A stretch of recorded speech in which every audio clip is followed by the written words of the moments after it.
ఈ రోజే డౌన్లోడ్ చేయండి, మీ ఫేవరెట్ షోస్ చూడండి. నాగేంద్రుడి విషయంలో తెలిసి గాని తెలియక గాని ఏమైనా ఏమర్చడాలు గాని మోసం చేయడం గాని కామెంట్లు చేయడం గాని ఇలాంటివి ఏమైనా చేసావేంటి? అలాంటిది ఏమైనా ఉంటే చెప్పేయండి, లేదనుకో డైరెక్ట్ గా నీ బెడ్రూమ్ లో కనిపిస్తుంది.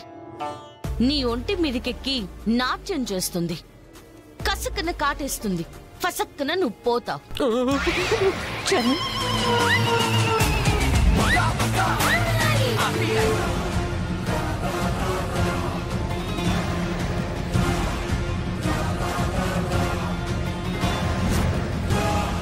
ఏమైందిరా?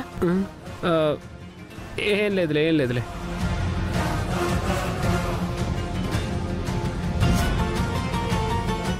పంతులు గారు చేసింది చెప్తే శూలం గుచ్చుకోకర్లేదా? ఆంటీ, బావగారేంటి అలా అడుగుతున్నారు?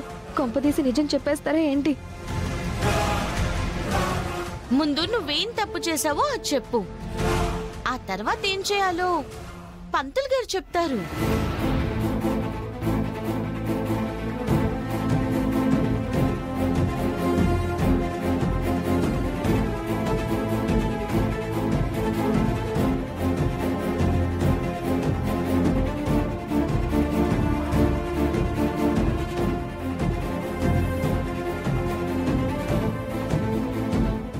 లేదు, నాకేం తెలీదు. నేను నాగేంద్రుడి విషయంలో ఏ మోసం చేయలేదు. ఆయన్ని అస్సలు హర్ట్ చేయలేదు, కామెంట్ కూడా చేయలేదు.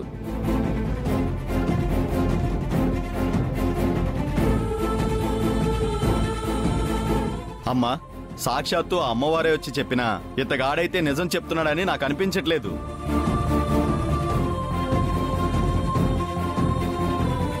సరేలే, ఎవరికి ఏ ప్రాప్తి ఉంటే అదే జరుగుతుంది. మన ప్రయత్నం మనం చేద్దాం.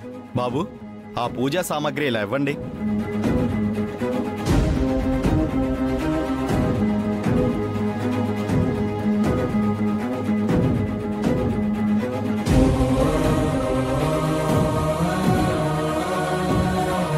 ఇదేంటయ్యా, కొబ్బరికాయలు 3 తెచ్చావు? 5 తెమ్మానని కదా. సరే, మిగతా కొబ్బరికాయలు నేను తీసుకొస్తాను పంతులు గారు. ఈ లోపల మీరు పూజకి ఏర్పాటు చేయండి.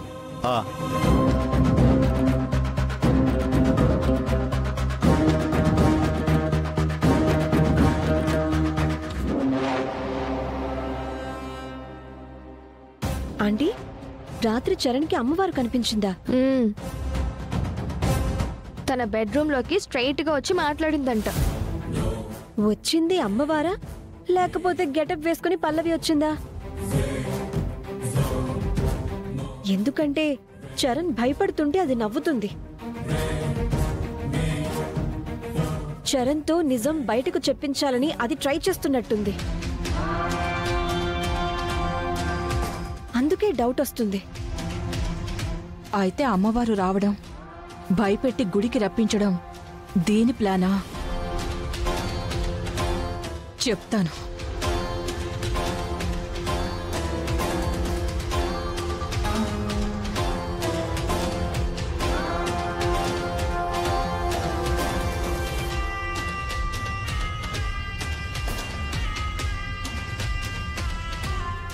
ఏంటత్తయ్యా, కొబ్బరికాయలు నేను తీసుకొస్తాను కదా, మళ్ళీ మీరెందుకు వచ్చారు? ఏయ్, ఎవరే నీకు అత్తయ్య? నన్ను ఇంకొకసారి అలా పిలిచావంటే పీక మీద కాలేసి తొక్కుతాను. ఇది మరీ బాగుంది. చరణ్ మీ అబ్బాయి అయినప్పుడు, నేను ఆయనకి కాబోయే భార్యనైనప్పుడు మిమ్మల్ని అత్తయ్య అని పిలవకుండా ఏమే ఒసే అని పిలిస్తే ఏం బాగుంటుంది అత్తయ్య? ఏయ్, నీకు చరణ్కి నిశ్చితార్థమే జరగలేదు. అలాంటప్పుడు నువ్వు భార్య ఎలా అవుతావు, నేను నీకు అత్తని ఎలా అవుతాను? పాయింటే, కానీ ఇక్కడ ఇంకొక పాయింట్ అర్థం చేసుకోవాలి మీరు. నిశ్చితార్థం ఆగింది, అంతేకాని ఇంకెప్పుడు జరగదని కాదు కదా. జరిపించుకోవడానికే కదా గుళ్ళోకి ఇక్కడికి వచ్చింది. అంటే ఇక్కడ మమ్మల్ని మాయ చేసి మోసం చేసి నీ పంతం నెగ్గించుకుందాం అనుకుంటున్నావా? మాయలు మోసాలు మీ రూటు, మనదంతా స్ట్రైట్ ఫార్వర్డ్. ఆ విషయంలో ఈవిడికి తెలుసు. ఒక విషయం అడుగుతాను, నిజం చెప్పవే. అడగండి అత్తయ్య. మళ్ళీ ఆ మాట అనకుండా మాట్లాడవా నువ్వు? సరే, ఏంటో అడగండి. రాత్రి చరణ్ రూంలోకి అమ్మవార్లా వేషం వేసుకుని వచ్చింది నువ్వే కదా?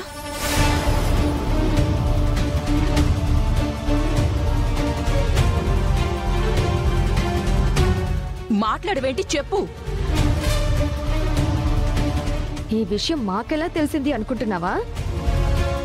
వచ్చినప్పటి నుంచి నువ్వు ఓవర్ యాక్షన్ చేస్తున్నావు కదా, దాంతోనే మాకు డౌట్ వచ్చింది. అబ్బా, నువ్వు పెద్ద సైంటిస్ట్వి మరి. ఈ ప్రపంచంలో ఎవ్వరూ కనుక్కోలేని విషయాన్ని నువ్వు కనిపెట్టేశావు. ముందు నిజం చెప్పు. రాత్రి అమ్మవార్లా వచ్చింది నేనే. డౌట్ క్లియర్ అయిందా? అమ్మవారిలాగా గెటప్ వేసుకోవడానికి, మోసం చేయడానికి నీకు సిగ్గు లేదు? అబ్బా, మోసాల గురించి నువ్వు ఈవిడ చెప్పాలి మరి.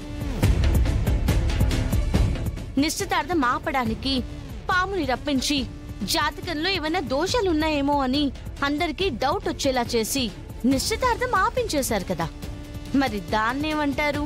మోసం కాదా? నేను చేసిన పనికి నాకు సిగ్గులేదా అంటున్నావు, మరి ఈవిడ చేసిన పనికి ఈవిడ్నేమనాలి? నీ నిశ్చితార్థం ఆపించానని తెలిసేసరికి నా కొడుకుని ఇబ్బంది పెడుతున్నావన్నమాట. నేనేం ఇబ్బంది పెట్టాను? నాలుగు మీద శూలం గుచ్చేలా చేయడం ఇబ్బంది పెట్టడం కాదా? అది నాకు సంబంధం లేదు. బామ్మగారు ఆయన బావుండాలి, మా ఇద్దరికి పెళ్లి జరగాలని మొక్కుకున్నారు. కాకపోతే ఈ గుడిలో సాంప్రదాయం ప్రకారం శూలం గుచ్చే ఆచారం ఉందని ఆవిడికి తెలీదు. ఏదో అలా కంటిన్యూ అవుతుంది. నేను అనుకున్న దానికి యాడ్ అయింది అంతే. లేదంటే ఆయన్ని నేనెందుకు ఇబ్బంది పెడతాను? చూడు, నువ్వెన్ని వేషాలు వేసినా, ఎన్ని ఎత్తులు వేసినా చరణ్ నీకు దక్కనివ్వను. ఏహే ఆపు. నేనుండగా నువ్వేం చెయ్యలేవు, నువ్వనుకున్నదేది జరగనివ్వను, ఇలా చెప్పిన డైలాగ్లే ఎన్నిసార్లు చెప్తావు? విసుగు రావట్లేదా? మేం చేసింది బయట పెట్టడానికే కదా నువ్వు ఇదంతా చేస్తున్నావు. నా కొడుకుని నువ్వెంత బాధ పెడుతున్నావో దానికి 10 బాధపడేలా చేస్తాను. ఆ ఎపిసోడ్స్ తర్వాత అత్తయ్య గారు, ముందు ఇక్కడ సిచ్యువేషన్ గురించి ఆలోచించండి.